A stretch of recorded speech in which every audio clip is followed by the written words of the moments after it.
কায়রোর grand Egyptian মিউজিয়ামে শুরু হয়েছে এক ঐতিহাসিক কর্মযজ্ঞ। গত মঙ্গলবার থেকে রাজা খুফুর দ্বিতীয় নৌকাটি পুনর্গঠনের কাজ শুরু করেছে বিশেষজ্ঞরা। একটি সুনির্দিষ্ট ধাতব কাঠামোর ওপর সংস্কারকৃত কাঠের তক্তাগুলো বসানোর মাধ্যমে শুরু হয়েছে এই দীর্ঘ প্রক্রিয়া। এই নৌকাটি মোট ১৬৫০টি খণ্ডে বিভক্ত ছিল। দীর্ঘ সময় অতিবাহিত হওয়ায় কাঠের অংশগুলো অত্যন্ত জরাজীর্ণ হয়ে পড়েছিল। তবে মিশরীয় ও জাপানি বিশেষজ্ঞদের যৌথ প্রচেষ্টায় এবং দুটি জাপানি বিশ্ববিদ্যালয়ের কারিগরি সহায়তায় এগুলোকে প্রদর্শনীর উপযোগী করে সংস্কার করা হয়েছে। দর্শনার্থীরা মিউজিয়ামে বসেই এই প্রাচীন যানটির পুনর্গঠন প্রক্রিয়া সরাসরি দেখার সুযোগ পাবেন। প্রত্নতাত্ত্বিকদের ধারণা, সম্পূর্ণ নৌকাটি আগের রূপে ফিরিয়ে আনতে প্রায় ৩ থেকে ৫ বছর সময় লাগতে পারে।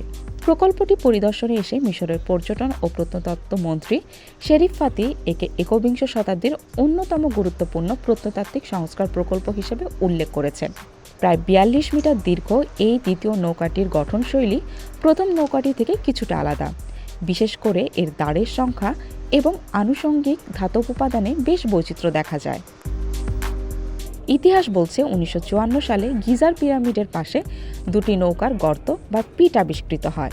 প্রথম নৌকাটি অনেক আগেই উন্মোচিত হলেও অভ্যন্তরীণ পরিবেশ রক্ষার স্বার্থে দ্বিতীয় গর্তটি কয়েক দশক সিলগালা করে রাখা হয়েছিল। বিশ্বের অন্যতম সমৃদ্ধ প্রত্নতাত্ত্বিক সংগ্রহশালা হিসেবে পিরামিডের কাছে নির্মিত গ্র্যান্ড ইজিপশিয়ান মিউজিয়ামটি নভেম্বরে উদ্বোধন করা হয়।